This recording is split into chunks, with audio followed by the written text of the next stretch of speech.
All right. Welcome back to the second section. All right. So, for this section, I'm going to be teaching us what knowledge management is. So, we're going to define knowledge management. We're going to go into how it all started, the history of knowledge management. We're going to learn a little bit of knowledge management life cycle model. There are some models that we're going to be discussing. And also, we're going to be learning basic components of knowledge management. And also, we're going to learn knowledge management strategies. Okay.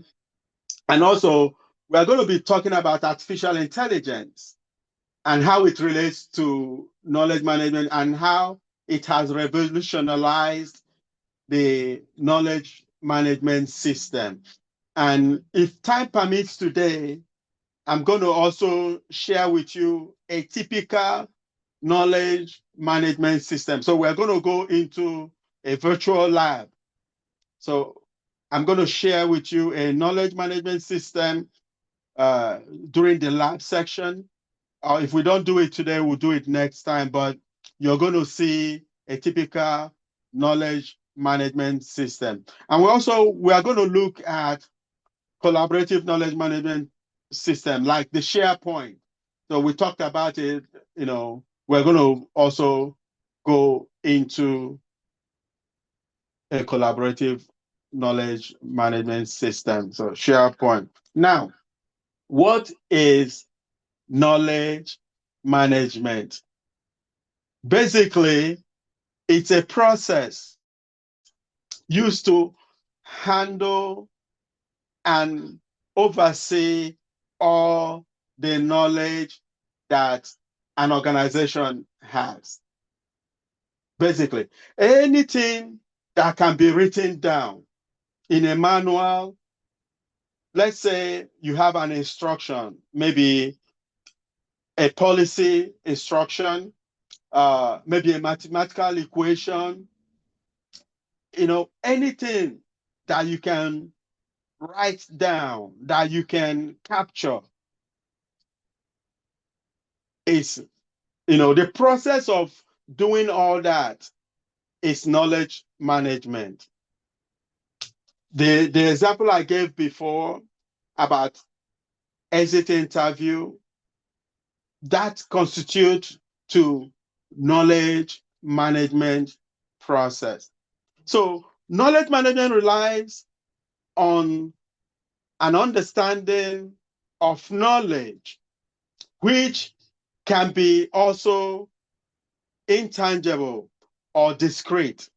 All right, so we talked earlier about tacit and explicit knowledge, but we're going to define that in our future sections.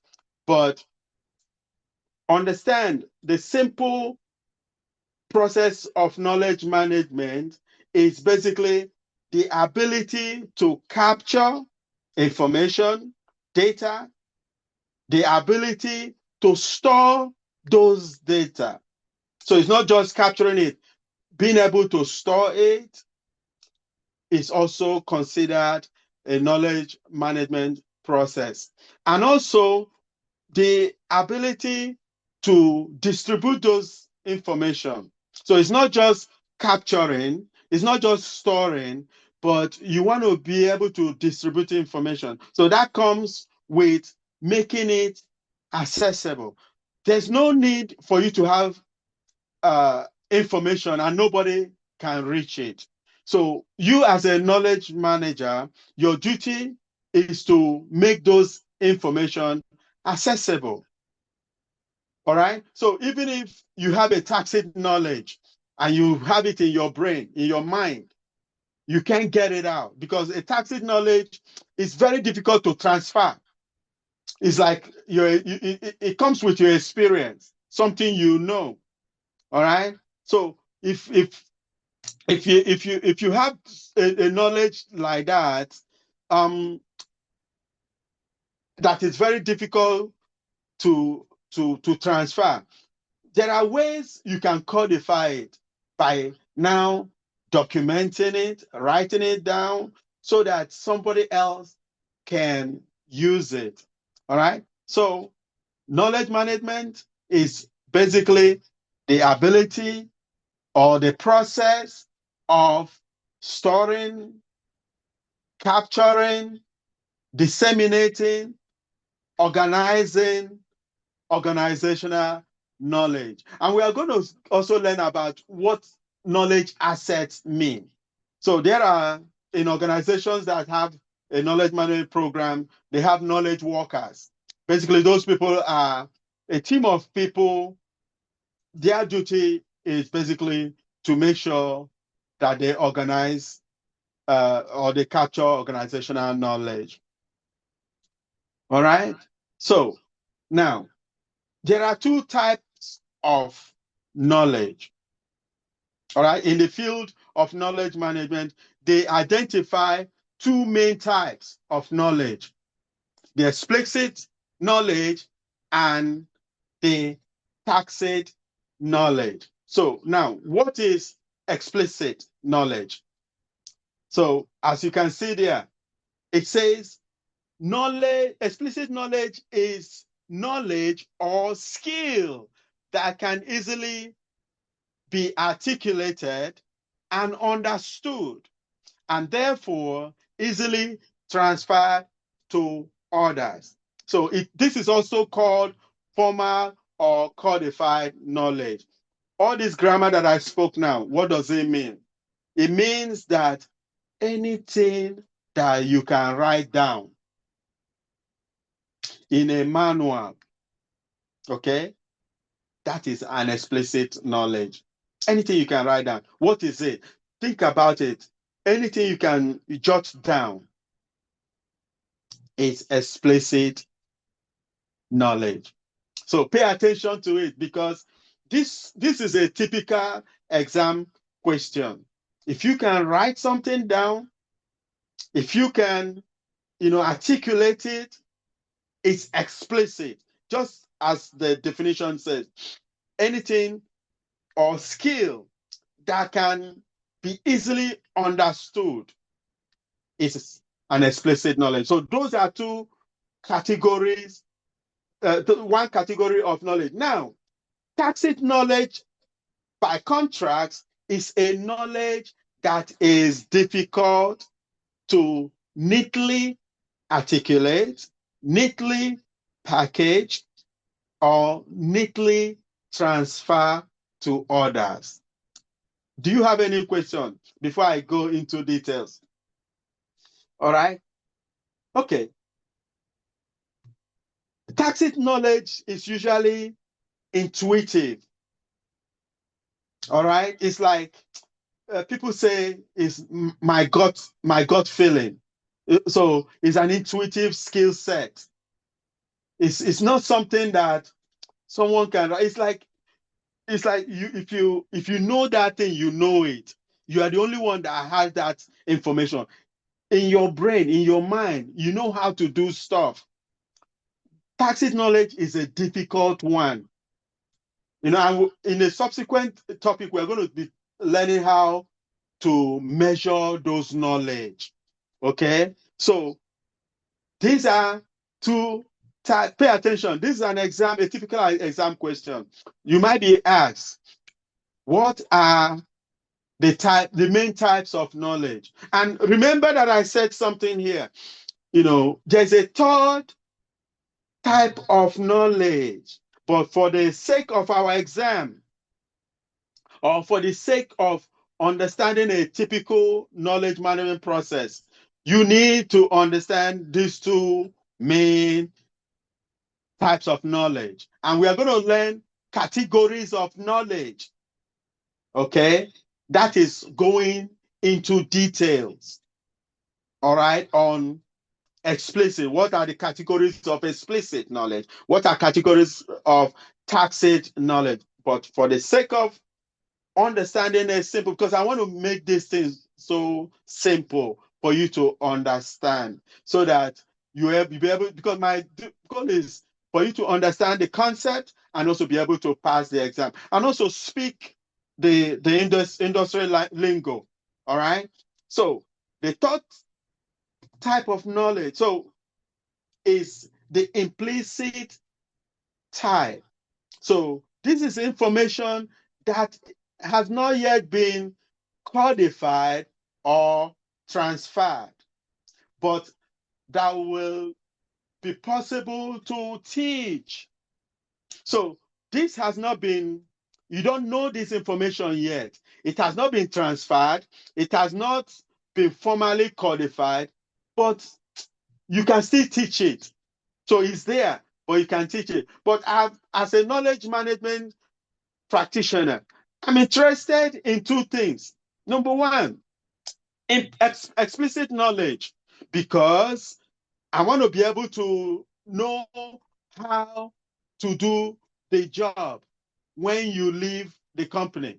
So if you quit your job today, I want to know how to do what you do. All right. I want to know that. So that's explicit knowledge. So I want to be able to capture those information and write it down and store it in the SharePoint or in the website or in our share drive or wherever we store our information, so that when we hire somebody else, they will now go to that SO, standard operating procedure or step by step of how you do your job and get those information and start doing the job. So there's no break in there's no disruption in the work process, okay? Because somebody left, now there's a single point of failure. We are not going to have that. If you have the explicit knowledge and I'm able to capture it, there's not going to be a disruption in duty. So you as a knowledge manager, your duty is to make sure there's no disruption in knowledge. That's why your job is important. And I will teach you guys how to secure. So even if you don't want to be a knowledge manager or you don't want to be a knowledge management practitioner, how you can also secure your current job now. If you have a job now, how you can, record it, how you can protect it. All right. So then another thing I'm interested, another type of knowledge that I'm interested in is the tacit one. That knowledge that I hired 6 months ago and you want to leave me, there's something in your mind, in your brain, that you've not been able to share with me. So I want to do a knowledge audit. That's where knowledge auditor comes in. All right. I want to do a knowledge audit to be able to capture those information. But I'm not doing it as like aggressively.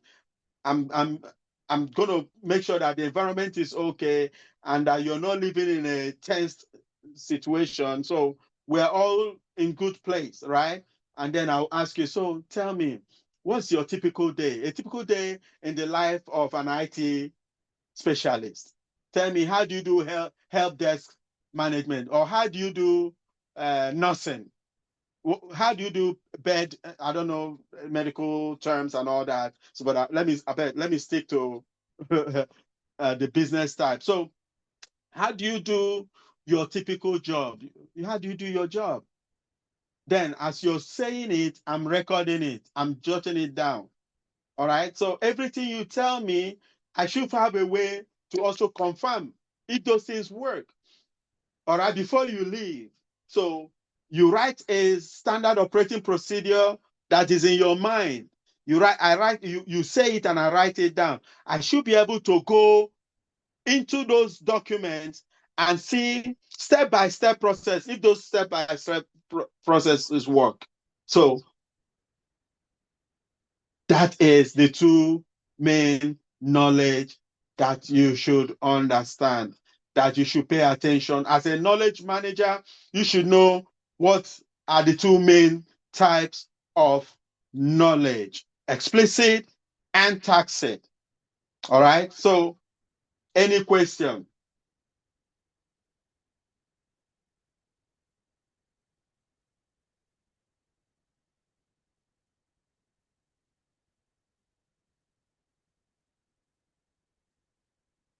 Hearing none.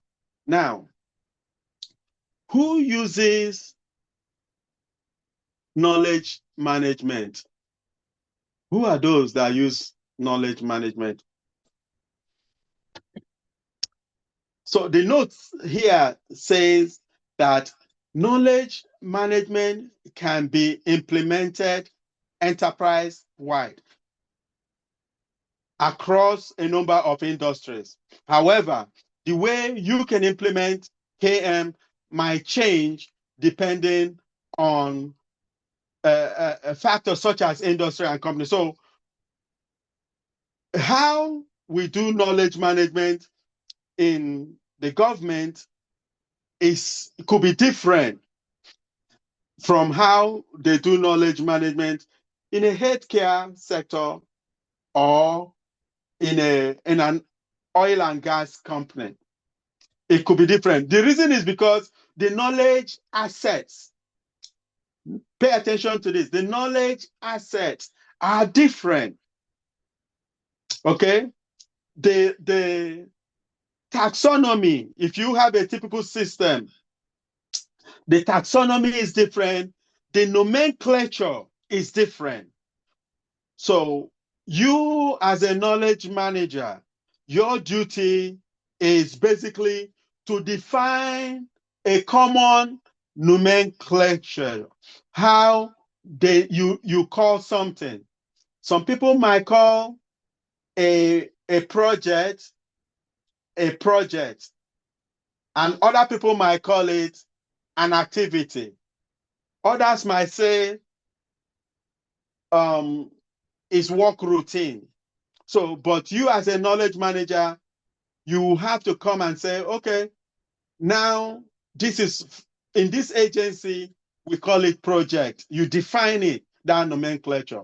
So KM is often used differently. But whether it's a large organization or a big organization, they use it differently. But there are common best practices that most practitioners advise people to use. So large organization, even those with a big influence in the marketplace, uses KM differently. All right. So the way Amazon uses KM is different. The way Facebook or Meta uses KM is different. But the underlying concept is that you use KM to solve problem. All right. It doesn't matter what company it is. All right. So what you have to pay attention is the knowledge. How can those knowledge be found? How can those knowledge be captured? How do you organize it? Do you have a centralized repository, a central hub where what the workforce, the employees go to access information? Do you have that? So you as a knowledge manager is the one that comes up with that solution. You have to come up with that. You have to say, okay, everyone now will start using SharePoint or Confluence, as a collaborative tool. This is where we go. This is the knowledge hub. You develop that knowledge hub. It's your duty to develop it. And you don't have to, so having a technical skill is an added advantage, but you can hire someone to develop a SharePoint page for you. So you don't have to be the one, to do all this. So I don't want you to think that, okay, I have to know how to design a website, for instance. No, you do not. You do not. So all you need to do is to be able to provide those solutions. All right. So anyone can use knowledge management, any organization at all. All right. So let's talk about when it all started. So knowledge management has been in existence for a long time. For a long time.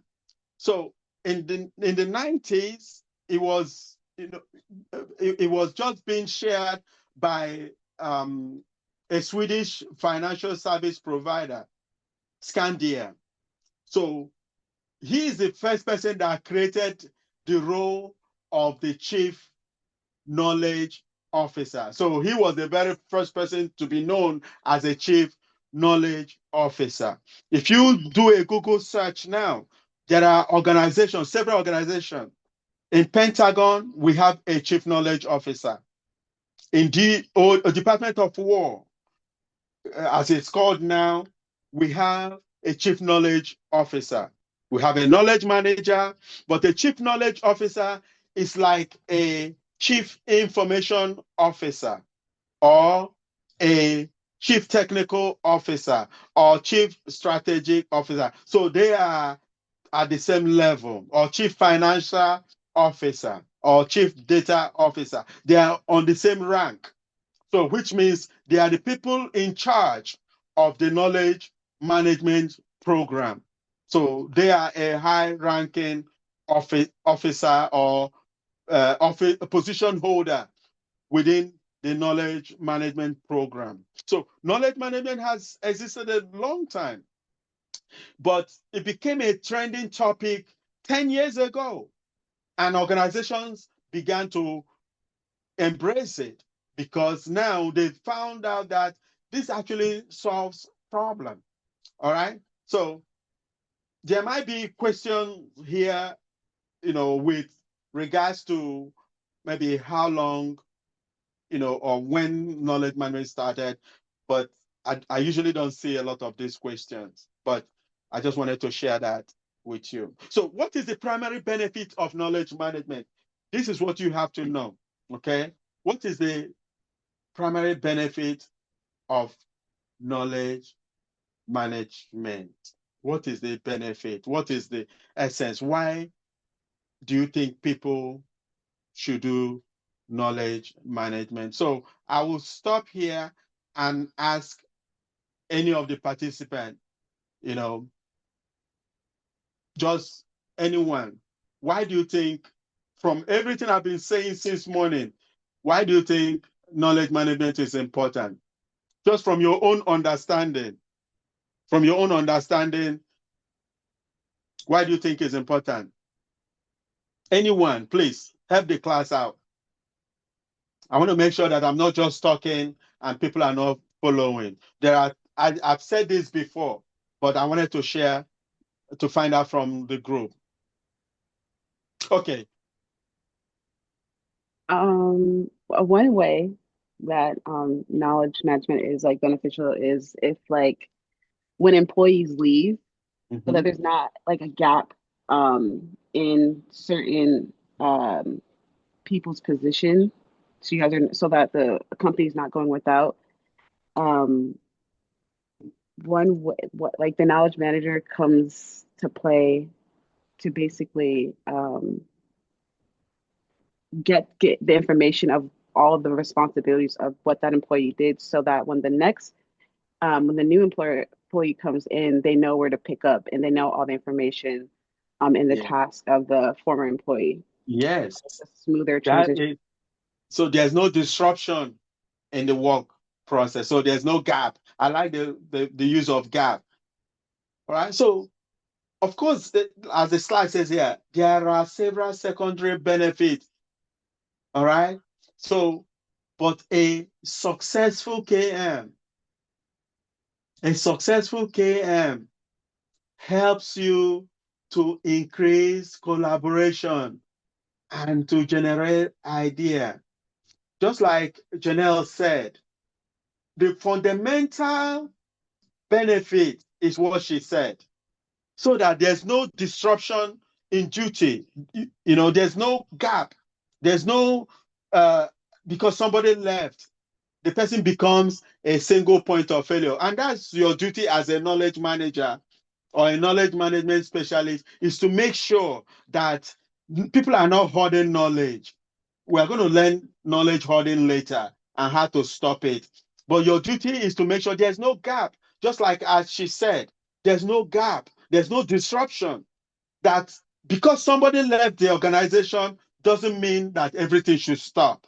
No, but I'm going to share with you how you can balance it also.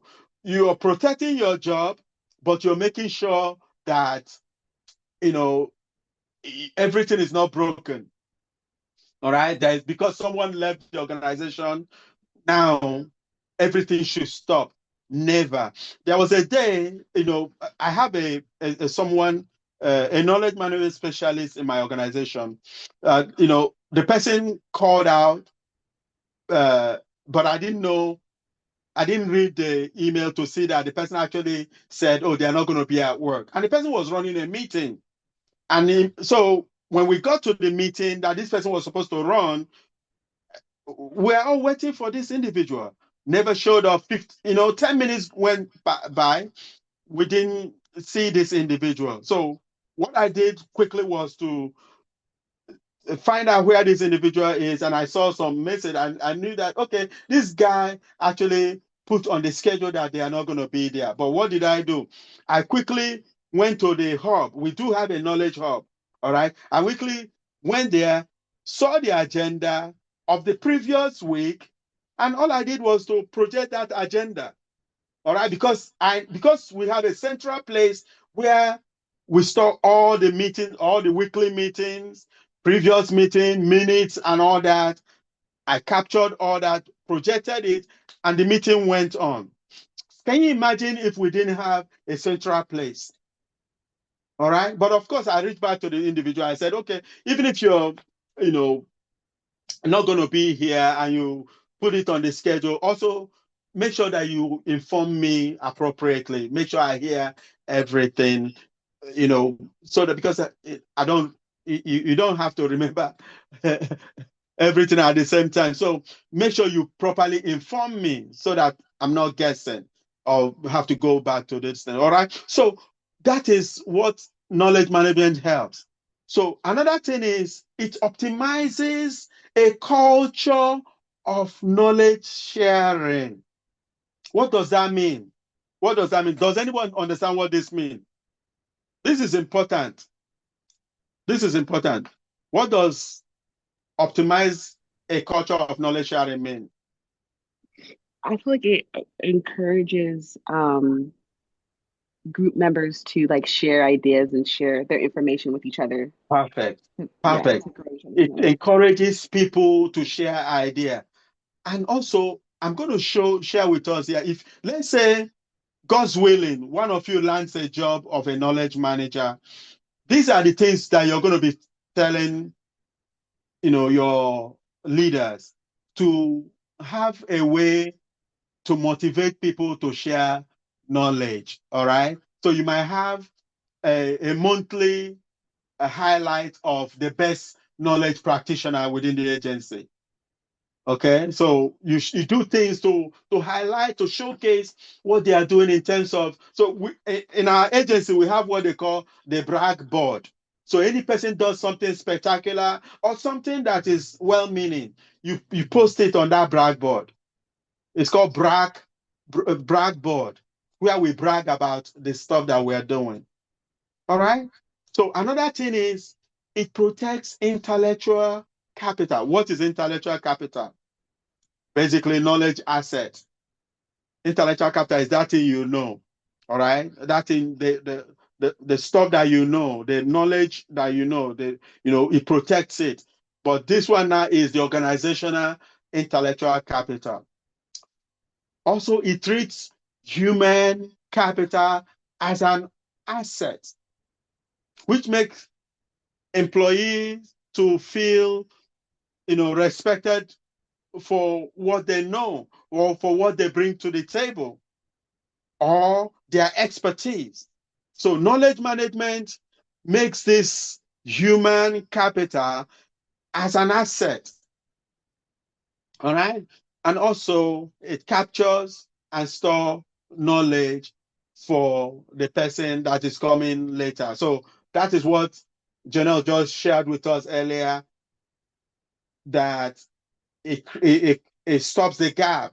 All right. It stops the gap. So for someone that is coming to take on the role, You know, knowledge management helps capture those information, store those information so that we can use it in the future.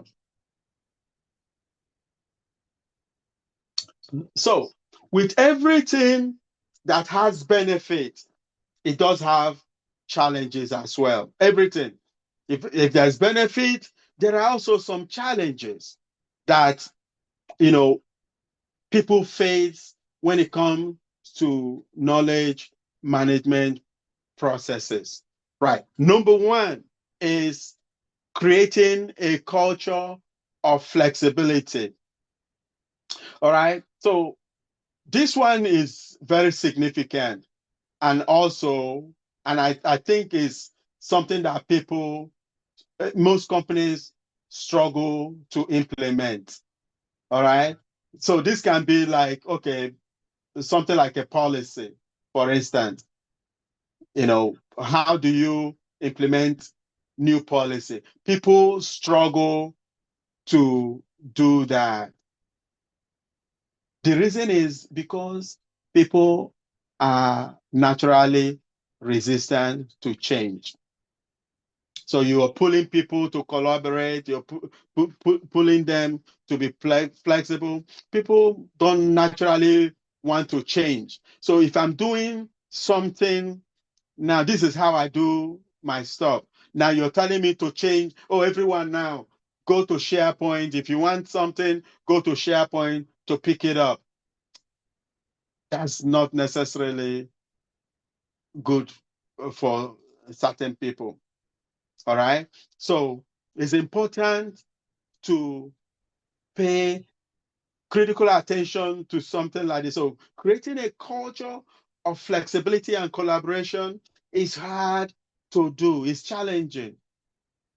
So, but you as a knowledge manager, we're going to teach you how to do that. So let me stop here and ask a question. Does anyone have to leave? Because we're supposed to stop at 11 and then begin again at 12. But if everyone here agrees, we can roll with the we can roll it and we can continue going. Does anyone need to leave for something?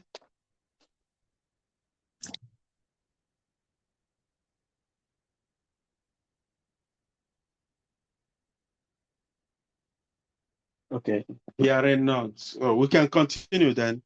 We can continue. All right. So the second one is security. All right. Security. So protecting sensitive and private information from outsiders. All right. Organizational information, protecting it is very difficult. So you have to be able to design your knowledge management system in such a way that there are permission levels. So not everyone can see a particular thing.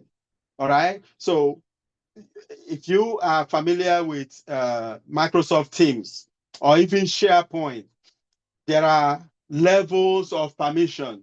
So you might create a team, for instance, not everybody will have access to it.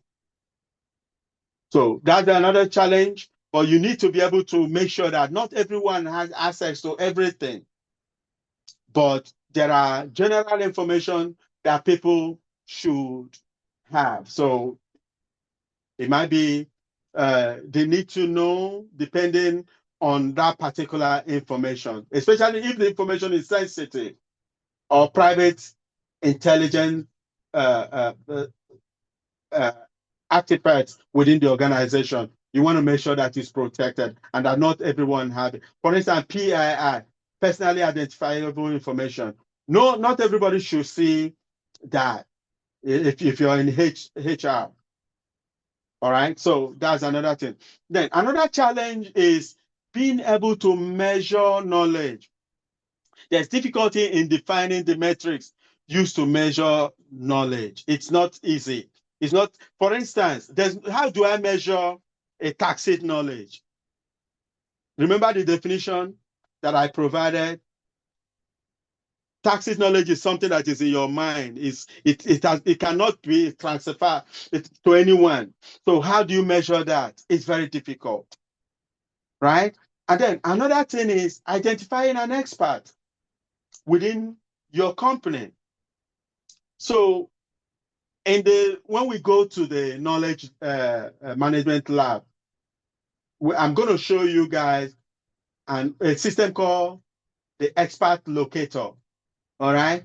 This simply means being able to identify people that have special skills within the organization. So, and you document it. It's like the yellow book. If you remember, for those of us that know when we used to have yellow books, all right, it's like a telephone book that has a record of a record and address of things, business addresses, all kinds of point of contacts that they produce every month.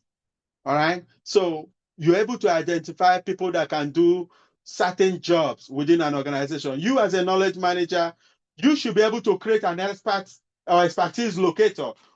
When we go to the lab during the process of this training, I'm going to share with you an expert locator and how to develop it and how to be able to identify it. For instance, you want to hire somebody that knows Visio, Microsoft Visio, or that knows um, advanced Excel or Access database, but you don't know that there's somebody within the organization that already know that skill. But now you're hiring someone from outside. But if you have an expert locator where you capture everyone's skills, there are certain skills that people have that somebody can be a guru in Excel amongst us here, but nobody know. But guess what? If I develop a hub now, I say, please list all your skills, anything you know how to do, list it, and I will upload it on a system. Guess what? If I'm in need of someone that knows an Excel, all I need to do is type Excel POC or Excel, and that person will pop up. And I'll reach out to the person and say, oh, I didn't know you know how to use Excel. Please, I'm having difficulty in doing this formula in Excel. Can you help me? That person. So you don't have to go outside to hire a person to do it for you because you already have someone in-house. And the same thing with a HR system. You know, if you already have someone that is a program manager that is certified, maybe you're looking for someone with PMP or someone with CSM or someone with CISSP or someone that is cloud certified or someone that is a certified knowledge management auditor. You list all those certifications on the website. All I need to do is just type CSM or PMP. It pops up. Oh, I say, oh, this person has PMP, and I'm looking to hire a PMP, someone with PMP for this program. I will not go outside. I'll just go within and tap the person and give the person the job. You know, that's how that. So another challenge is document storage and management. Being able to locate stored knowledge. That's another challenge. How do you locate all those information? So one thing is for you to have those information. Another thing is for people to be able to find it. Can you imagine, you click your desktop and you're looking for information and you can't find that information, but because you have a knowledge management program, every information, everything you do, every engagement, every interaction is documented somewhere. Just go to the knowledge hub, click on it, and a simple search, you find those information. So that is one of the challenge, and I just provide an information on how to solve that. Also, another thing is being able to share knowledge throughout the organization. How do you share knowledge? So that's another challenge. And also continuous improvement. How do you optimize the process? So the fact that you create a knowledge management process doesn't mean you leave it there. You create a process and also you review it, update it, refine it, reframe it, and make sure that you have the latest and greatest information. All right. So another thing is when you develop a knowledge management program, where do you locate, where do you house that knowledge management program? Our own knowledge management program is housed in the program management office. So I work within the Office of Counterintelligence. I work in the program management division. Our knowledge management program is housed in the program management division. So you should be able to determine where to house it. Some people put their knowledge management program in the HR department.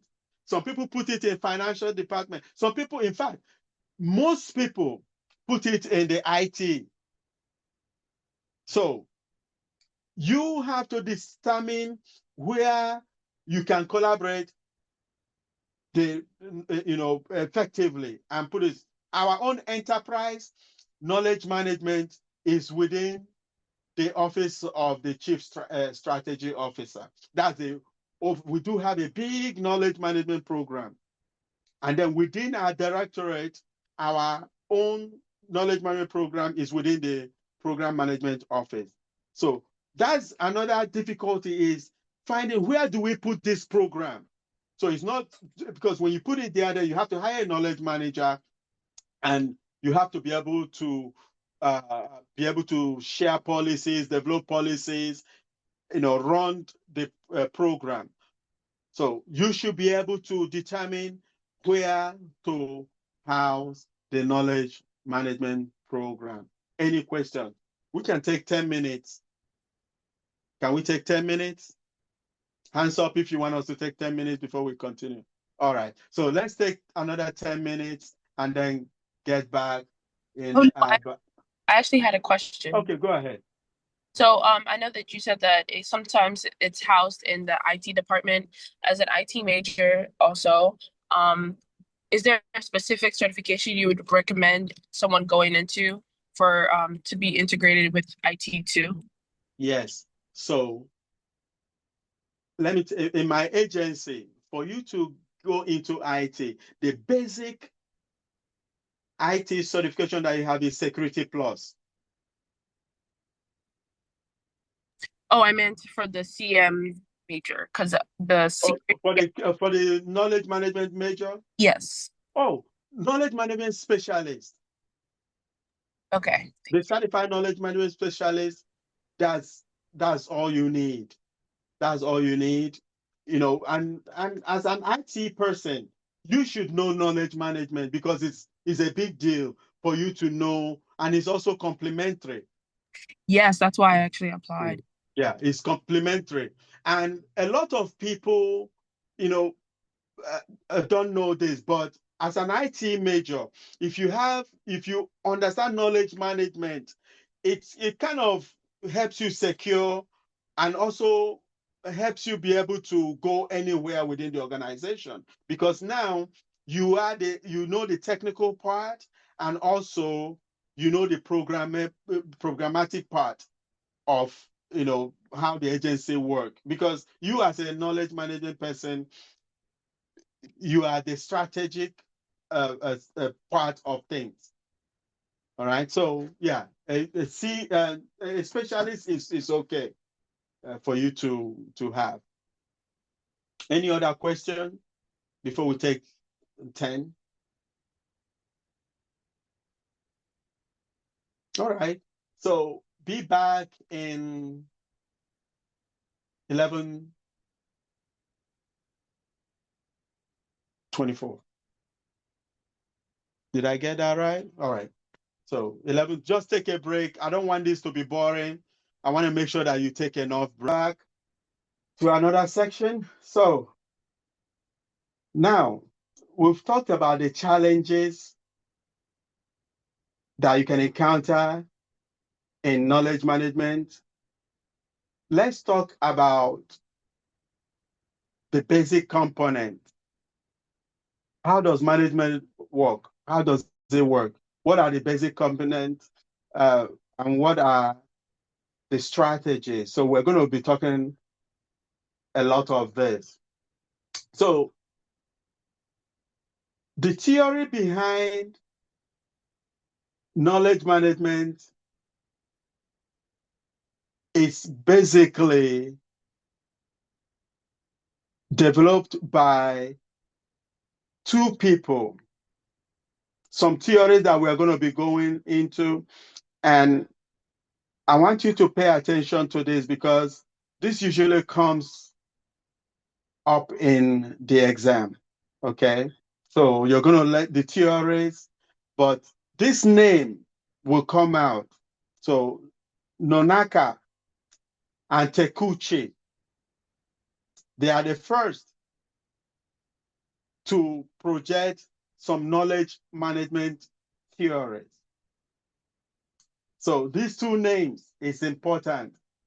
So pay attention to this name. If you want to write it down somewhere, write it down. So when it comes to knowledge management model, so Nonaka and Tekuchi, they first, stated in their academic papers that we have three main ways to address knowledge management.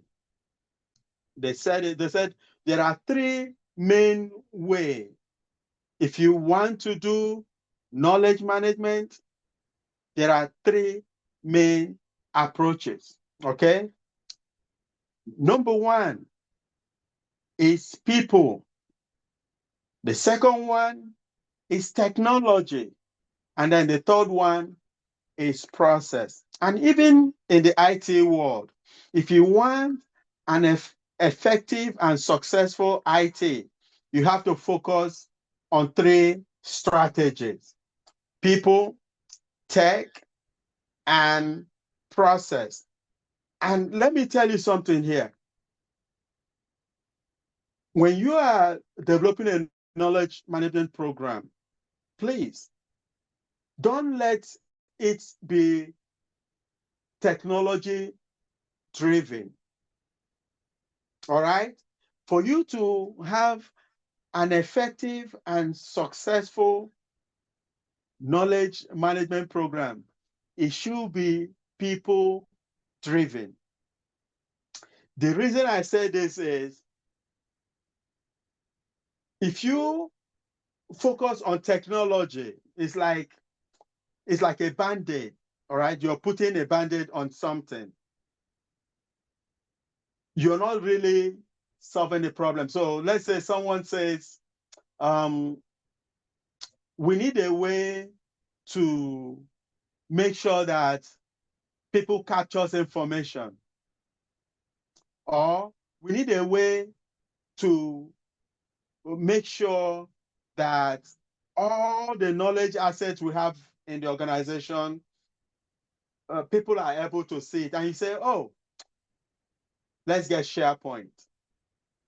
You get SharePoint. It solves the problem halfway, because now you're focusing this problem on technology. You think that when you create a tool, that's what I mean. You mean that you believe that when you create a tool, the problem is solved. No, the problem might be a cultural issue. That is why it's important to focus it on people, culture. You have to change the mindset of people. Remember what I said initially? I said the problem, people have problem with change.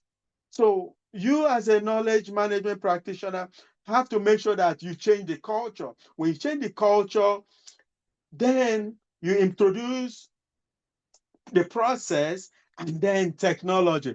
Forget about how this is ranked here. These are the strategic focus with regards to Nonaka and Tekuchi. They said for you to solve knowledge management or for you to implement knowledge management, you have to implement it in three ways: either people-centric, tech-centric, or process-centric. Okay? But you as a knowledge manager should start with people first. When you change the mind of the people will now help you to design the process, and then technology. You see, you change the people mind because there are certain people that they like doing something a certain way. And all of a sudden you say, oh, we no longer call an activity a case. We now call it action. You understand? So you have to make sure that everybody buys into it. All right. So what is people centric? So people centric is centered on people, relationships, and how people form learning communities and other informal ways of knowledge sharing.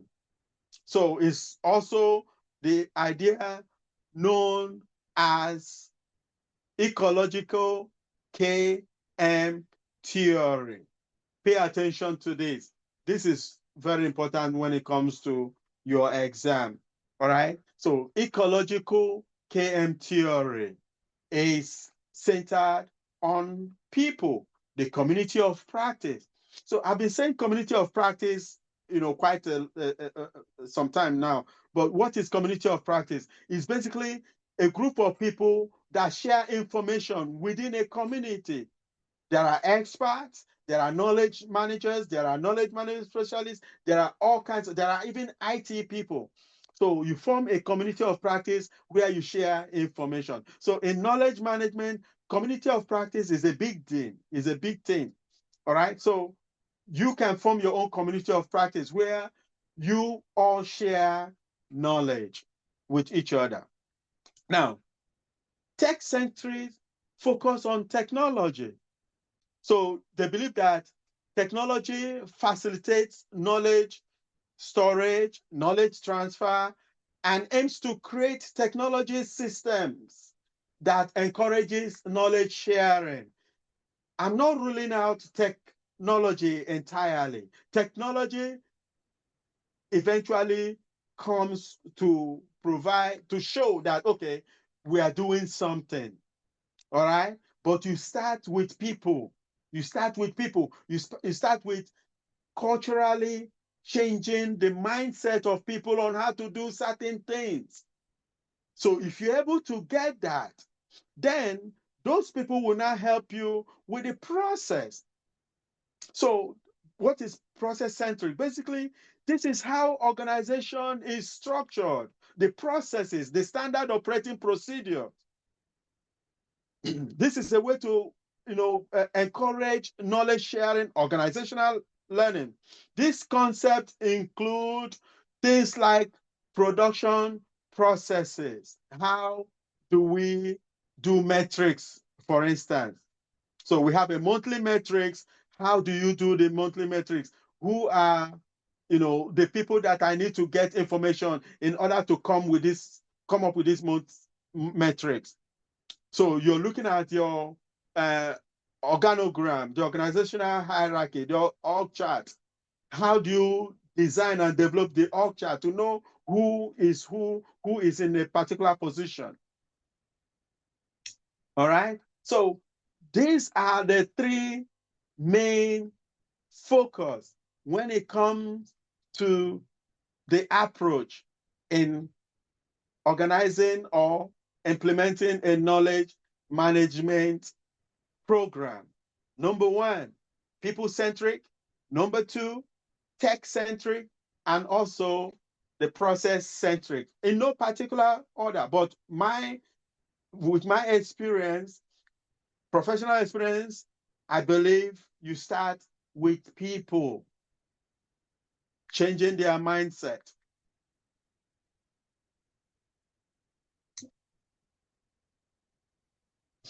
All right, so we've already taken our break.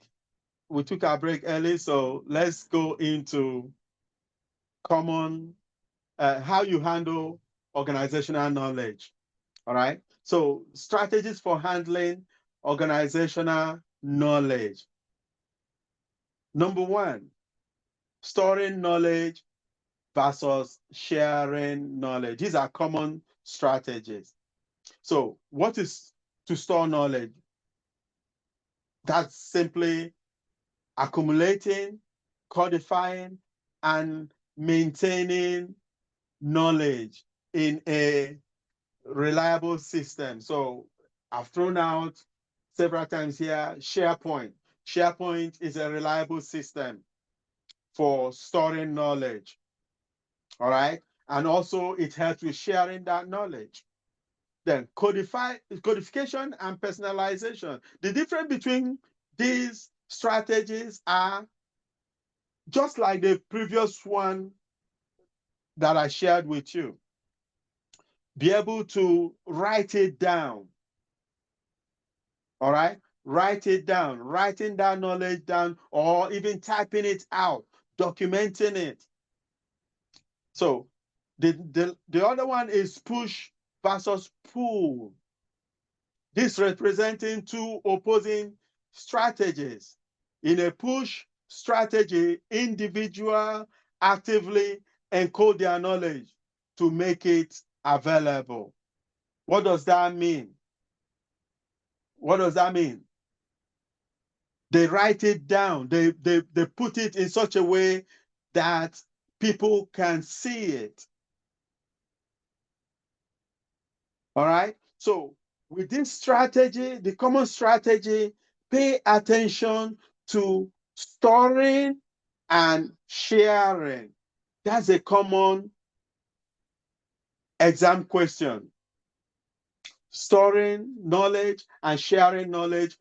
That's what most knowledge managers are interested in. You store the knowledge, how am I able to get it so that people can use it to do what they do? All right. So this is another important aspect of knowledge management that always comes up in exam, the Seki model. So what does that mean? That's Seki. What is Seki? Seki means socialization, externalization, combination, and internalization. All right. So you're going to hear Seki model a lot, and it's a popular exam question. All right. So what does Seki model does? It's used for knowledge transfer. How you transfer knowledge. How you transfer knowledge. So pay attention. How you transfer knowledge. Second model, transfer of knowledge. All right. So when that question comes out, you should be able. When you hear second model, you should think about knowledge transfer, transferring something. So now let's take it in details. So what is socialization? Tax it to tax it. What does it mean? Tax it to tax it. This comes up in exam a lot.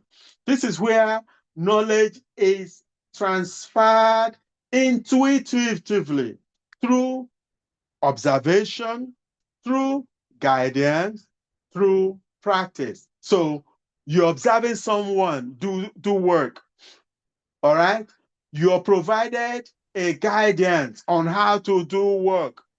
And also you have a hands-on practice on how to do a particular thing. So we are going to do that through the virtual lab. All right. So that's tax it to tax it. So socialization, tax it to tax it. This is a popular exam question. I don't know how the exam is going to be, but with what I'm saying, you should be able to capture it and answer the question. All right. So when you hear taxing model, it's all about knowledge transfer. But when you look at the socialization part of the second model, you're looking at tax it to tax it. You're looking at intuition. You're looking at observation. You're looking at guidance. that is provided and also hands-on. All right. Now, the second part is the externalization. So pay attention. Pay attention. Now, that is externalization is tacit to explicit. Tacit to explicit. So the first one, socialization, tacit to tacit. Remember that we've already defined what tacit mean and what explicit mean. Now we are thinking of how to transfer this knowledge. There's a second model on how to transfer knowledge. Socialization, tacit to tacit, where it's more intuitive. This is intuitive because tacit knowledge is not easily codified. You can't touch it. It's in somebody's mind. It's in somebody's experience. For me, Mr. Shegu is on here. For me to learn from Mr. Shegu, I have to maybe watch him. So observation. I can watch him for what he's saying. All right. Or what he can provide a guidance to me. Or he can actually teach me how to do that thing that he's experienced. So there are certain things you learn from experience. You can only get it from experience. Like you have 30 years experience in something. It's like you know how to do it. When you're talking about it, it's easy. It's like your second nature. All right. So tacit to tacit is more intuitive, and you learn it. You transfer that knowledge through looking at the person do it, or the person provides a guidance or write something for you, and then you read that thing the person wrote, and you're able to learn, and also hands-on practice. Now, the second part is externalization. That is tacit to explicit. This is which it defines the intuitive nature of knowledge, the intangible knowledge. It codifies it in order for you to be able to teach it. So what you're seeing now on the screen is my tacit knowledge that I've been able to put on a slide, and I'm now teaching it. So my tacit knowledge has been transferred into an explicit knowledge, and you're listening to me. If you get, if you, any of you got what I just said now, please just give me a thumbs up. I want you to get it because this is an exam question. It comes up in exam. Thumbs up if any of you got what I just said now. All right. All right. This is important because I'm not just teaching you theory. I want this to be, if you're having a conversation, you should be able to, let's say you have an interview. This is how I teach. I want you to be able to speak the lingo, be comfortable. That's why I don't want to be very technical with what I'm teaching. So I want you to be able to have a basic knowledge of knowledge management. Okay, so I think that will be helpful. So by the end of these 8 weeks, you should be able to comfortably say to yourself that you're a knowledge manager. All right. So externalization, it comes out in exam. All right. Tacit to tacit. I gave you an example of how I took the knowledge that I know and wrote it down in a slide, and I'm teaching it to you. So this type of knowledge transfer is most difficult because tacit knowledge is extremely difficult to break down into digestible thing, but I'm making it a lot easier. So I'm taking something that I know and putting it as an explicit knowledge and writing it down or typing it up and now bringing it out to teach. But of course, not everything that I know that I'm able to teach you. It's not, there are certain things that I'm not even able to remember. I can't remember it. That's how tacit to explicit works. There are certain things I can't remember. There are examples I can give you. But guess what? If I'm doing knowledge management process, oh, it can just click and say, okay, this is how I'm going to do this. But I'm not able to, in this forum that we are now, I'm not able to share everything. There's no way I can share my 20 years of professional experience. There's no way. There's no way I can give you my 20 years of professional experience in one sitting. No. But as I'm talking, there are certain things that I remember and I will just spill it out. Okay, so that's how it works. So you've learned the second model. Second model, knowledge transfer. Second model, knowledge transfer. So you learn the socialization, tacit to tacit, externalization, tacit to explicit. Now, there's a combination of both. That is explicit to explicit. This is where codified knowledge is transferred or combined with other codified knowledge. This type of knowledge transfer is the simplest. This is simplest. It can be maybe a video. All right. This is what I know how, you already have this information, right? And now you make it more visual. So what I'm teaching you now, I put it into a video and show graphics. You are able to see it. So not that it's only written, you can see the graphical display of what I'm explaining. All right. So that is the easiest one, because now this written knowledge or this codified knowledge is now visualized. You can be able to see it. All right. So the last part we are going to talk about is explicit to tacit, internalization. Explicit to tacit, where an organization follows and practices codified knowledge so that it becomes intuitive. It's like it becomes a second nature for whoever comes in contact with that. They teach it to you, it becomes part of you. You are able to articulate it as if it's your own tacit knowledge. So that is explicit to tacit. Any question? Important exam question. Any question at all? Because we're going to go into knowledge management life cycle. So you just want to see how knowledge is created, how it is shared, how you structure it, and how you can audit. All right, let's go on. So what you're seeing on the slide is a knowledge management life cycle. So the process of knowledge management follows a general step. All right. So today, they've formalized how it is progressed in the system. All right. So several scholars, several thought leaders, knowledge management thought leaders, came together and said, this is how it should be. This is how knowledge should be stored. This is how knowledge should be disseminated throughout the organization, and it also includes processes, coming up with a tool, technology that, make up this knowledge management life cycle.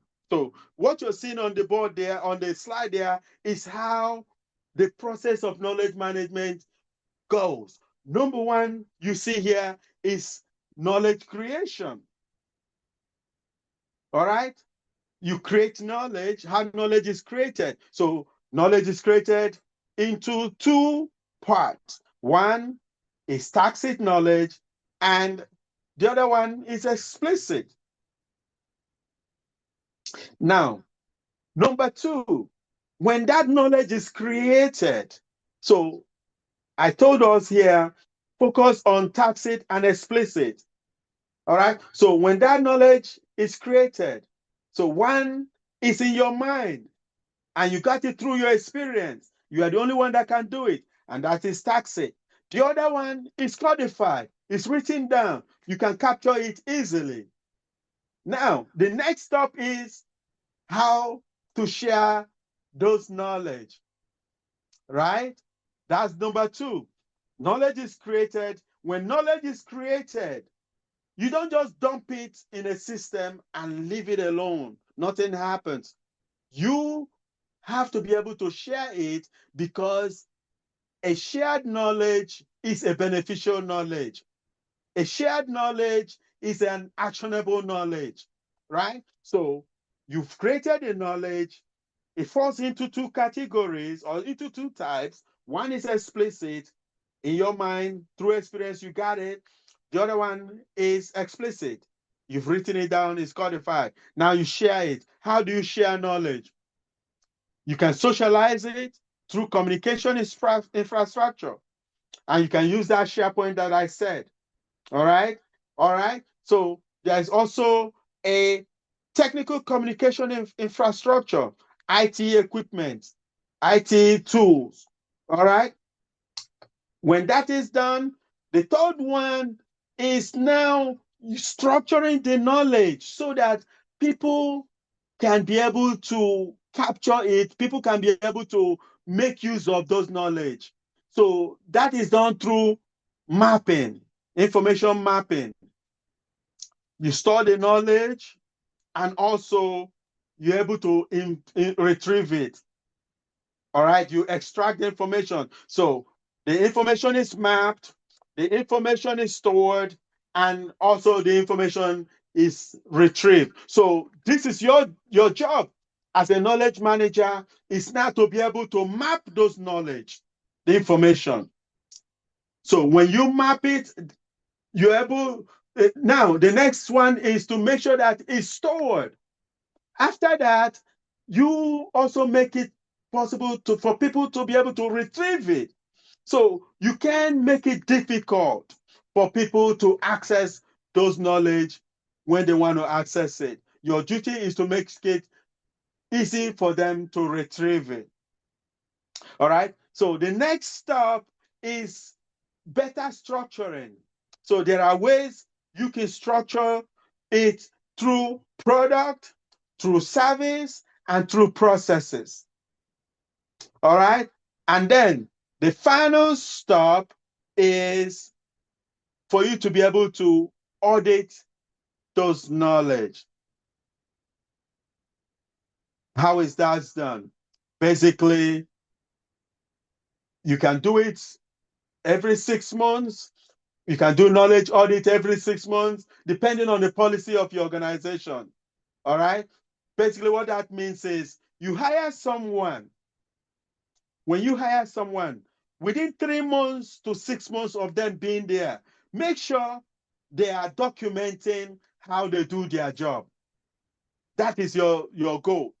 And that is your responsibility as a knowledge manager. You hire someone in an organization, please don't make the mistake of leaving them alone. When they go through their annual training, everything, make sure that they document how they do their job. Because the individual might decide after 6 months to leave.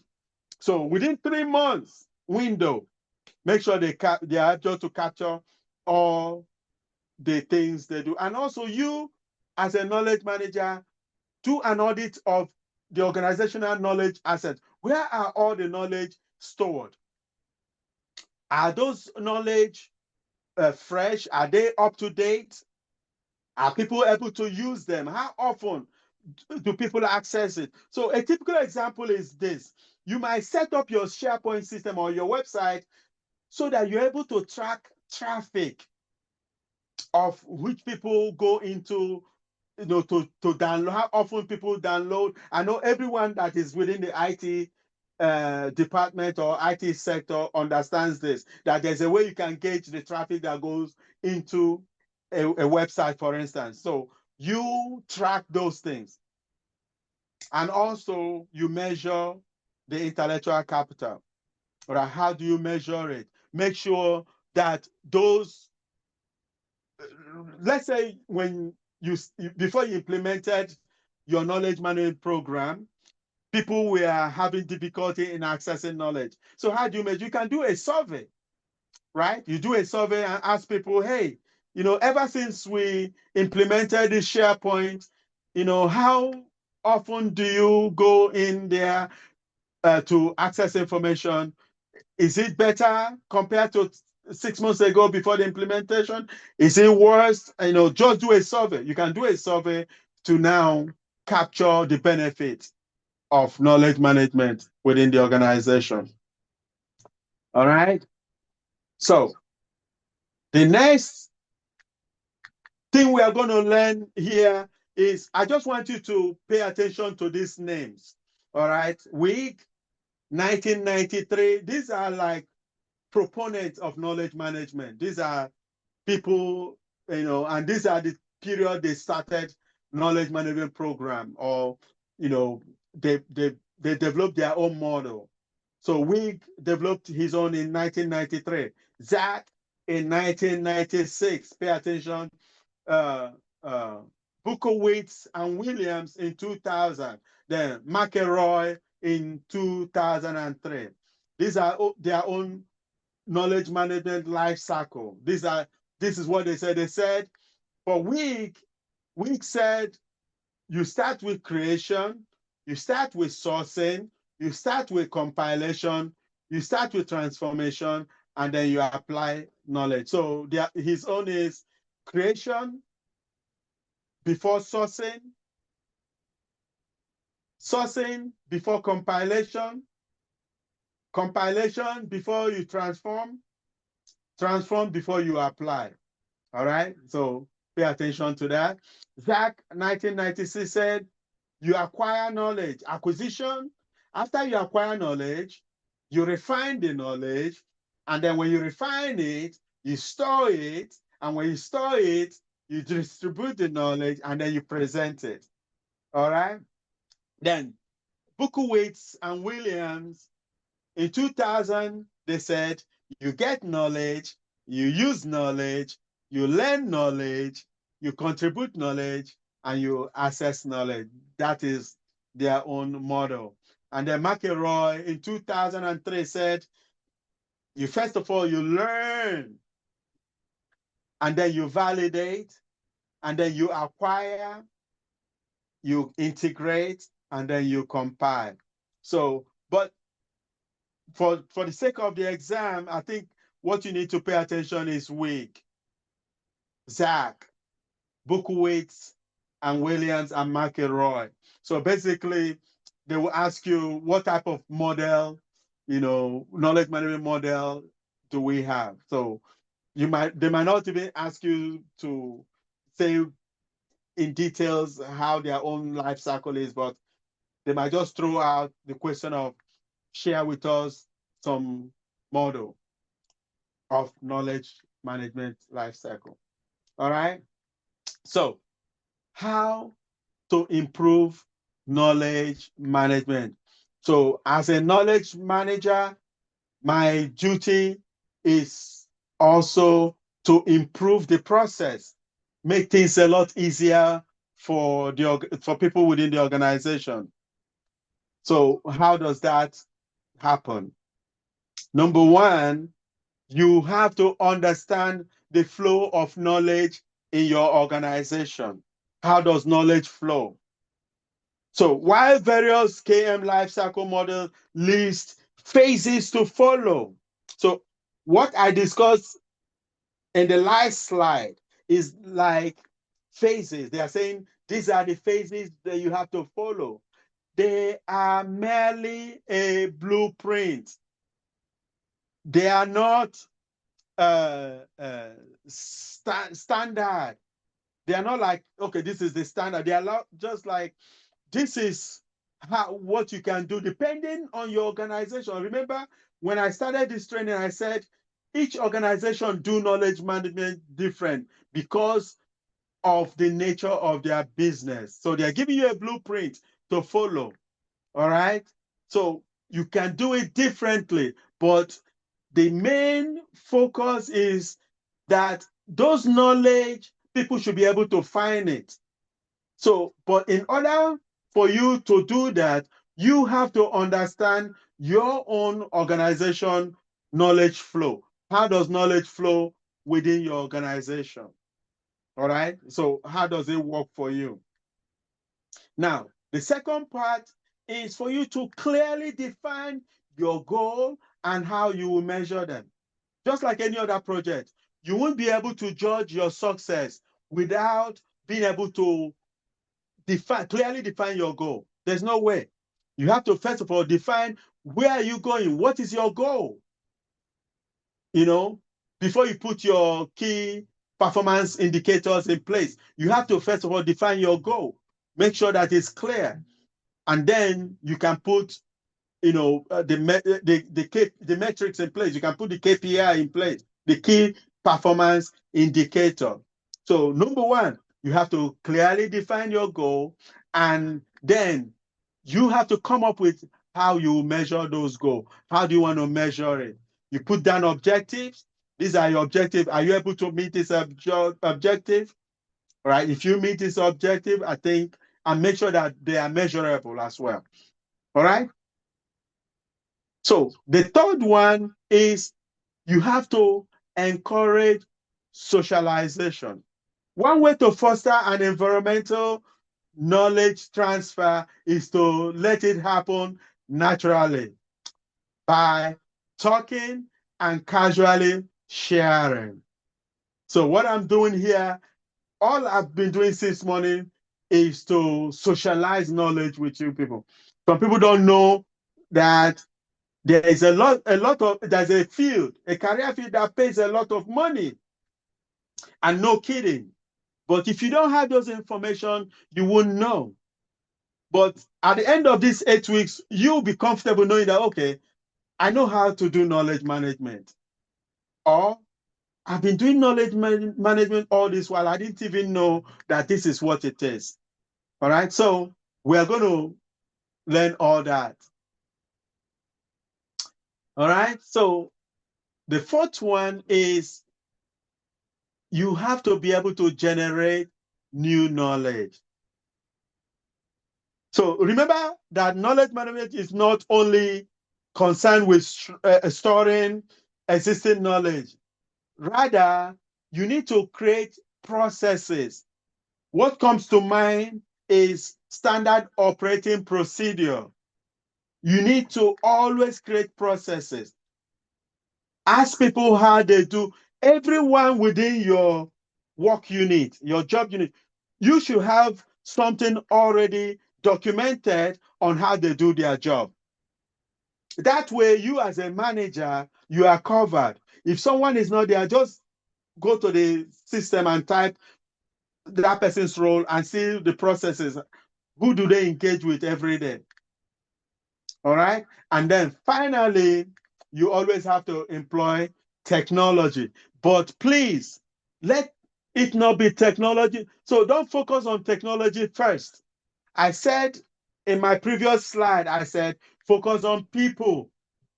People, people will help you with the culturalization, with understanding the culture or changing the culture. And then processes. Those people will help you put processes in place. And then technology, employ technology.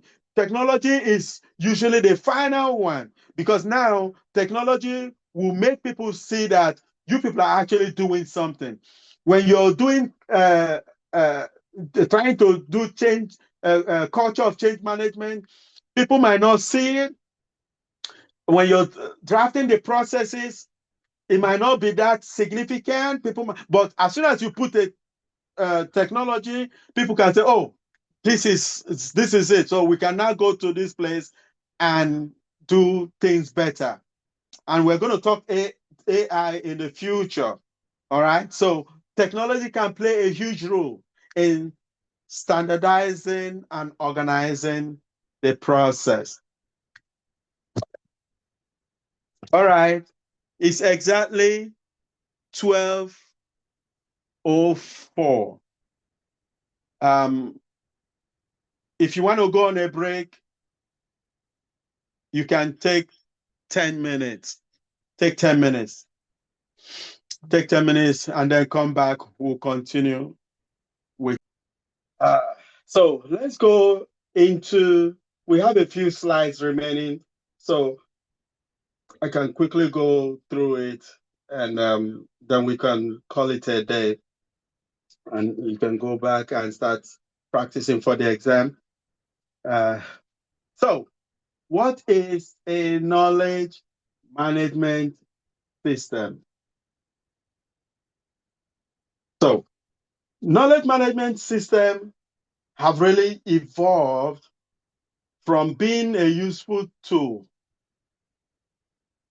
to getting to a point where they now optimize the KM processes, to becoming something really critical when it comes to providing solution for an organization, or from a knowledge management practitioner perspective.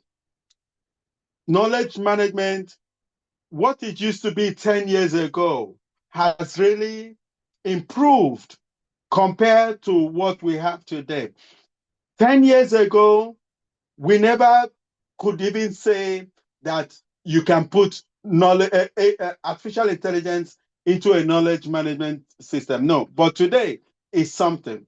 So a knowledge management system is any technology that is used to store and manage knowledge. Store and manage knowledge. Essentially, a tool to oversee the knowledge management processes within an organization. However, a successful knowledge management system also taps into the underlying goal of KM. What are those? Number one, codifying knowledge, retrieving knowledge, improving collaboration, and stimulating overall organizational learning. All right. So you talk about a system, you talk about a tool.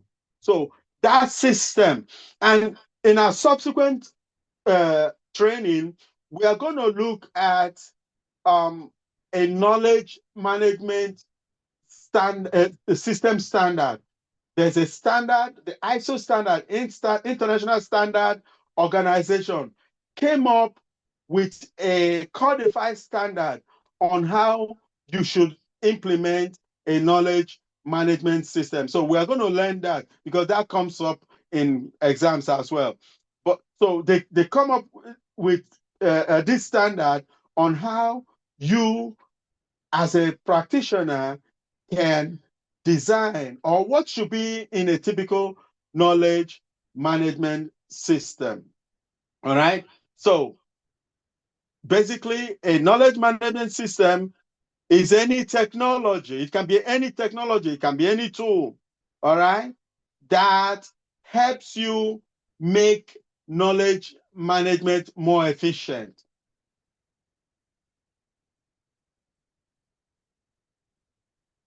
So, what are these things? Number one, there's a tool called content and document management. There's a content and document management tool. This is also a knowledge management system. So this is critical component because codifying knowledge almost always results in documentation. So this is another way to say, okay, I'm creating a content. I'm creating you're a content manager. So a content manager should also be a knowledge manager. So you create all the content that is housed in a SharePoint or a website, you'll be able to manage it. So there's a content and document management tool. So you come up with that. But in a short while, I'm going to show you guys a typical knowledge management system. There's one that is live now. I'm going to share it with you. And eventually, I might even give you access. Each of you will give you access to it so that, you can see for yourself how easy it is to use. Now, the second tool or second system is lesson learned databases. These are systems that aim to make intangible knowledge clear. So those intangible knowledge are always tacit knowledge. So you make it clear and available to users. So these are lesson learned databases. Now, another system is artificial intelligence. So what is artificial intelligence? So the adoption of artificial intelligence into KM replaces the human consultant. So in a typical knowledge management program or enterprise knowledge management program, there's a knowledge management consultant. There's someone who is the specialist that helps you with anything knowledge management. So AI now becomes that tool you can use to take away that consultant or that oversight, right? So AI can suggest certain things for you.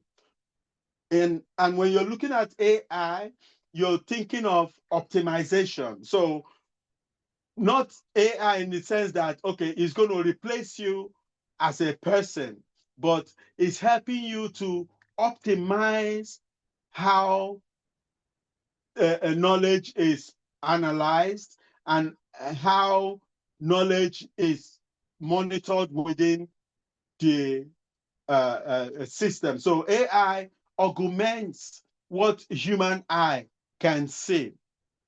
All right. So AI is not going to take you away and say, okay, because there's AI, there's not going to be a knowledge manager. No.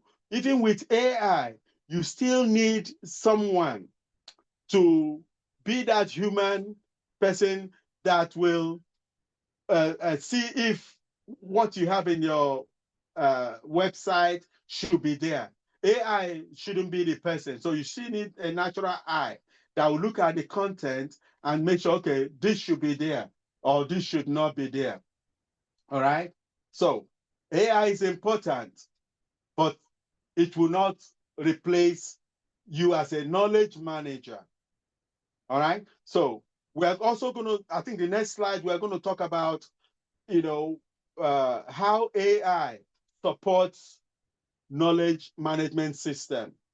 All right. Well, so we're going to learn that.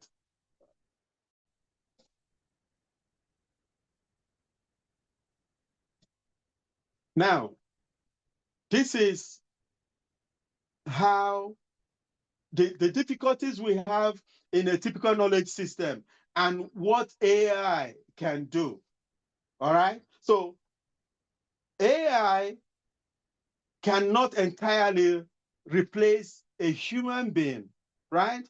There are difficulties in a typical knowledge management system, but what AI,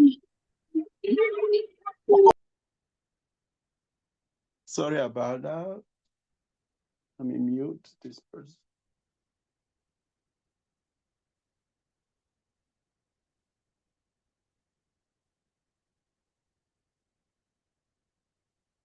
Okay.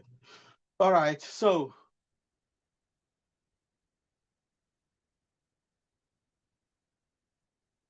artificial intelligence doesn't replace, but artificial intelligence helps to augment and make the knowledge management system better.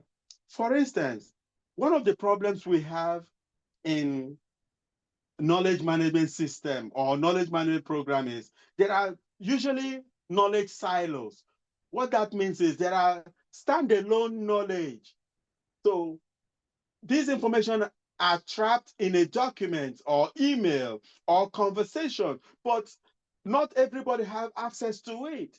So what AI does is to help within the system pull those information out. All right. Now, the next challenge is also poor search experience when you're looking for information. All right. So, for instance, I put something here. I said, I know the answer is in there, but I can't find it. There are certain things you know that those things are there, but you don't know how to find it. AI helps you do it better. So if AI is in your system, is in the knowledge management system, it helps you find those information quickly. So for poor, for poor search experience, if you let's say you want to do a Google search for something on your site, and I'm going to show you a knowledge management system in a short while. If AI will help you find those things. So when you integrate AI in your knowledge management system, it helps you find those information quickly. All right. Also, sometimes there are information overload. All right. There are information overload. So there are too many things on your website or on the system that basically you don't even need. All right. There are too many data, too many irrelevant data, too many things that are stored. Like some people do data dump, they just dump all information in the system. AI will help you filter those information to make sure that only relevant information are projected on the website, right? Also, there are stagnant knowledge. So this basically are knowledge or information that are outdated, and no one cares to even update them, right? So what AI does is AI will help you optimize those things so that only relevant, only current, only information that are useful, that are projected. So when you even do a search, you know, it populates the most recent information or better information. And then the last one here is difficulty in finding experts. I think we talked about this earlier. So AI, will help you locate the right person that has the right knowledge. All right. So AI entirely is not, going to take people away and say, okay, because there's AI now, your role as a knowledge manager is going to be extinct. No, it's never going to happen. Even with regular AI that helps with natural language learning and all that, or generative AI, you still need people to make sure that what is coming out, what the AI is learning or relearning, is the right one. Because what AI does is AI gives you the information that is already there. We haven't gotten to that place where it's predicted. It can say, okay, it can see into the future. No, it will give you dated, information that is already there. All right. So 4 key things to look for when choosing a knowledge management system. There are 4 things that you have to pay attention to when you are looking for a knowledge management system. Number one is the security. All right. So information is a very critical aspect of any organization. All right. You need to be able to secure those information. All right. And you take it as any valuable thing that you have in the organization. You don't want people to steal your intellectual property. Imagine the reason why some drugs are expensive is because of the amount of research and development that went into it. All right, so they spent millions of dollars in developing this medicine, and all of a sudden someone has the information and have all the ingredients on how to do that. The person will steal it and go and start developing their own. So you want to make sure that you protect it. So like any other valuable thing, all right, people steal information to duplicate your effort to do their own thing. So you want to make sure that you secure it, right? Another thing is accountability. So information is valuable only when it's accurate. So you want to make sure that you limit access to who is going into that system. All right. So you have your log, you have, make sure that people have, the people that have access should have the right access, should be the people that should have access. And that is, people have to be held accountable. So if you as an individual open up the system for someone that shouldn't have access to that information, if they have that access, you will be held accountable. You are also accountable to make sure that the information that is there is accurate. All right. So make sure that the system that you develop or you're preferring to be developed has a way to hold people accountable, to make sure that what you have there is accurate. There's a limit to access. You can log people. You can see the who logs in and who logs out of the system, and also there's a way you can test for accuracy. Now, the second one is backup.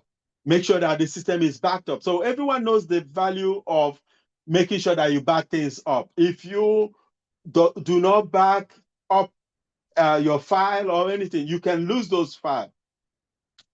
So you want to make sure that the system has a way to back up things that you do, or all the documents, so you have a place you store it. So let's say you lose the other one, you can restore that one, and then you're ready to go. You didn't lose a whole lot.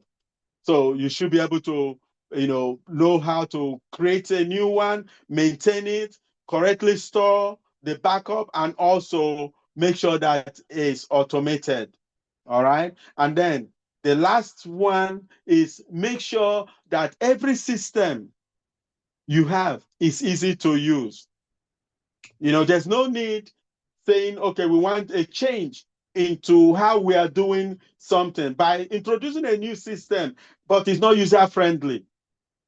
I bet within 3 to 6 months, people will stop using. They will go back to what they used to do before, because you just provided something that is even worse than what they were using. All right. So the last one I'm going to talk about is collaborative knowledge management system. So I talked about SharePoint earlier. All right. So you have to make sure that this is implemented correctly, right? SharePoint is very popular, especially in the government establishment. Most of them use SharePoint as their intranet. So that's their local page. All right. That's their internal page. They use SharePoint as their internal page. So if you've never heard of SharePoint, there are YouTube videos on SharePoint. All right. So take a look at it and see how you can understand a basic SharePoint. All right. SharePoint is a known collaborative tool. So basically, it brings together, different teams, different people together to collaborate on something, on a document. You can upload a document in SharePoint, and then you people can be working on that SharePoint, on that document at the same time, because of SharePoint, because you put it in SharePoint. Also, there's Google Docs. All right. It's also a collaborative system. All right. But what is approved in the government is SharePoint. You can use it to manage documents. So it's not only to store, but you need to be able to make those information accessible for people to use. So SharePoint is a good collaborative tool for the team. All right. So any question before we go into the knowledge management system? I'm going to show you guys a typical knowledge management system. So SharePoint is one, but this is an in-house knowledge management system. So we are going into the lab now.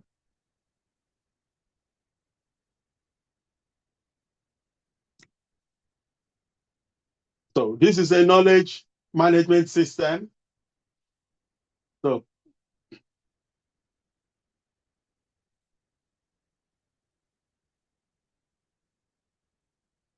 a typical knowledge management system has a search feature, a search capability. So you should be able to find things. All right. When you're looking for things, you should be able to find it. You should be able to find what you're looking for. So a typical knowledge management system has a search capability. All right. So I'm going to share with you some knowledge management tools. You're going to see it, but you're going to have access to this lab so that you can practice how to. So it's going to be a limited access anyway. So you can practice how to do knowledge management. All right. For instance, let me take one. So this is knowledge mapping, for instance. So this is knowledge mapping. Can you all see? If you can see, just give me a thumbs up. Let me not be talking to myself. All right, good. So these are knowledge management tools. So in knowledge management, there are tools that helps you optimize the knowledge management process. Number one, there's knowledge mapping. All right. There's expert locator.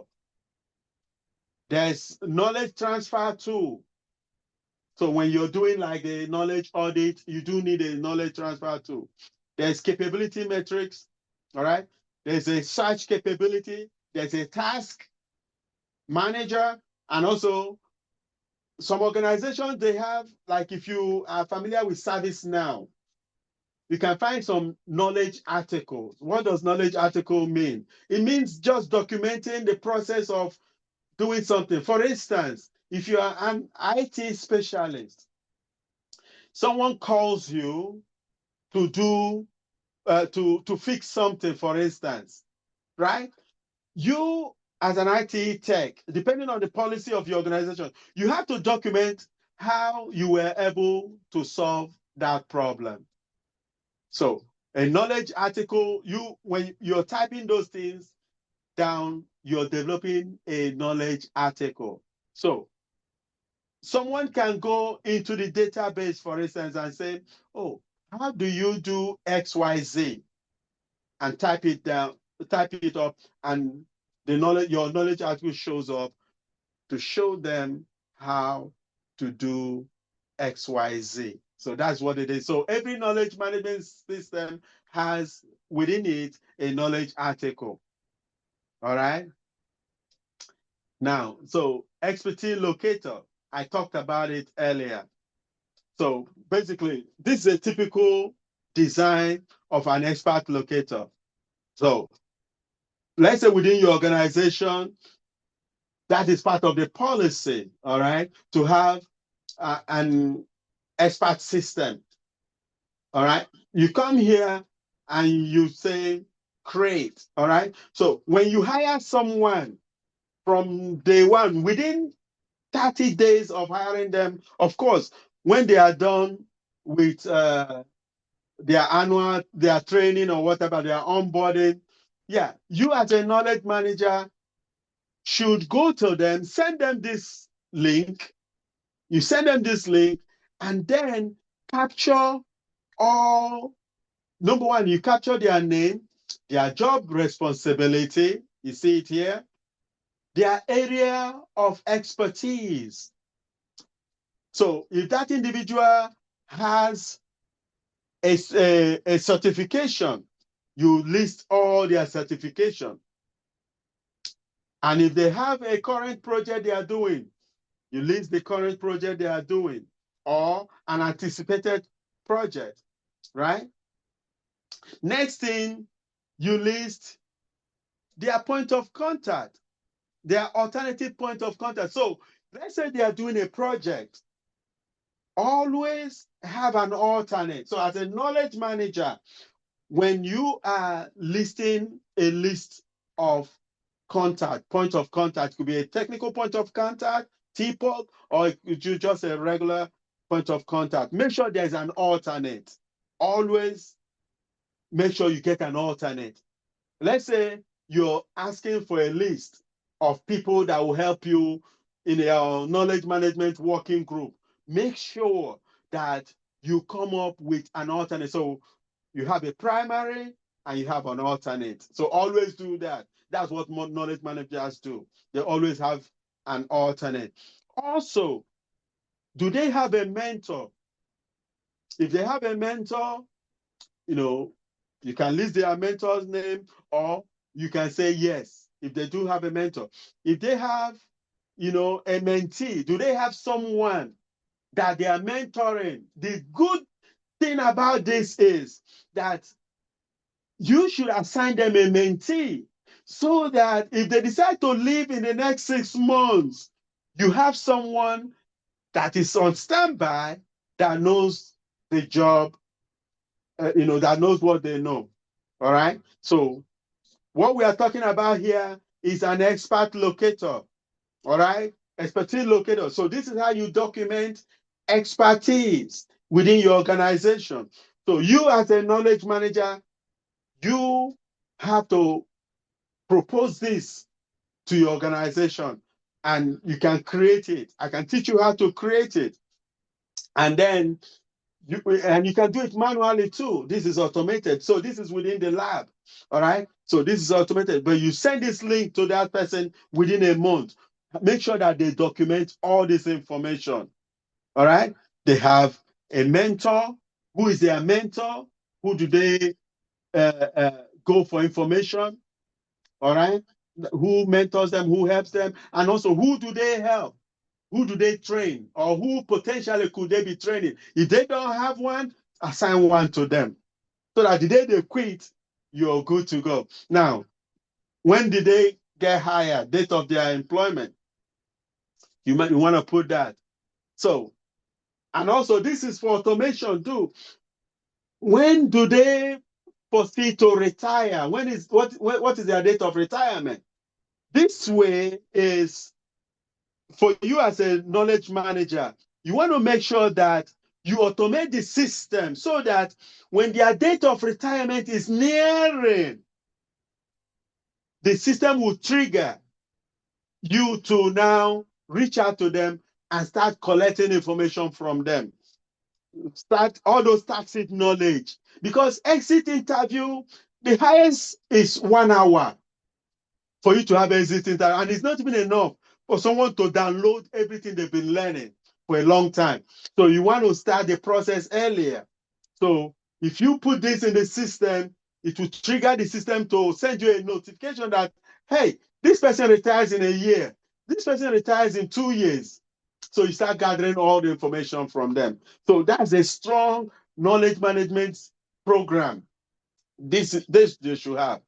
And also, the date of separation is basically if someone turns in their 2 weeks notice, so you can also capture it in the system so that within a week, you set the system to alert you within a week, to reach out to them to start capturing information. All right. Here you can put reason for separation and also their employment status or whatever. Who is their supervisor, supervisor's email, work email, and personal email. So if you set this thing up properly, right, it's going to talk to the HR system. So the intent is for this to be talking to the HR system.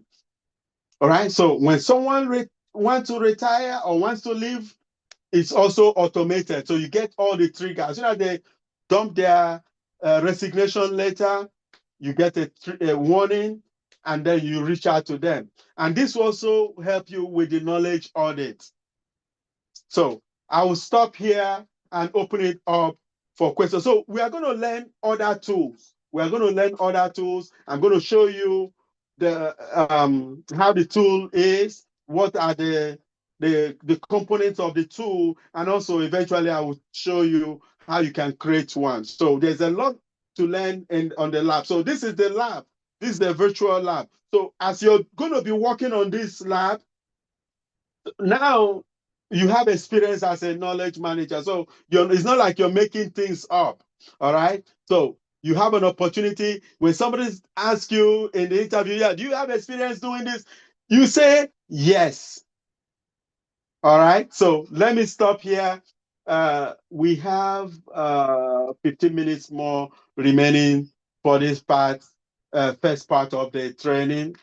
And I hope it wasn't too tedious for you all, but I'll leave it up for question. Time for question. Please ask questions. The exam, you can ask a question for the test or anything. So the floor is open. We have 15 minutes for questions. Please ask question.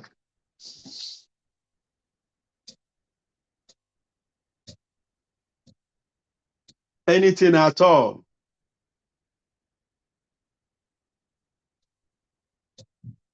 Is there any part of the training this today that you need clarification on? I have a question. Go ahead. Remember when you mentioned the website where we'll be able to get like supplemental information regarding um, knowledge management Mm-hmm. at our own pace? Is it just we just go onto the website and we just can we get like a an overview on like where to and how to start? Okay, so let me share my screen. Let me share. That's a good question. Hold on, let me share my screen again.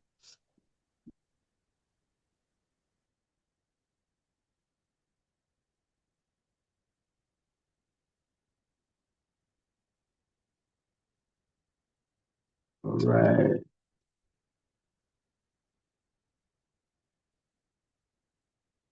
All right, so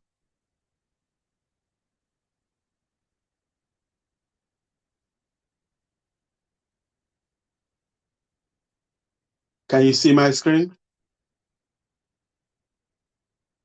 Yes, yes, we All can. right.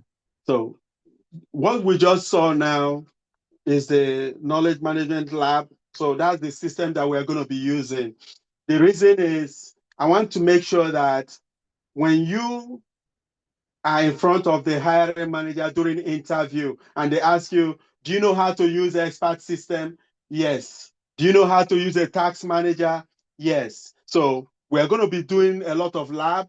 We're not going to do it this first day, okay? But subsequently we will do it. And please remind me if you need gain access to this as well. But this is the lab, all right? So what I just showed you is a knowledge management system. So I want to make sure that when we put the experience on your resume, that indeed you do have the requisite experience. And so you're not making things up, okay? So you're not making things up. So hold on, let me stop recording first.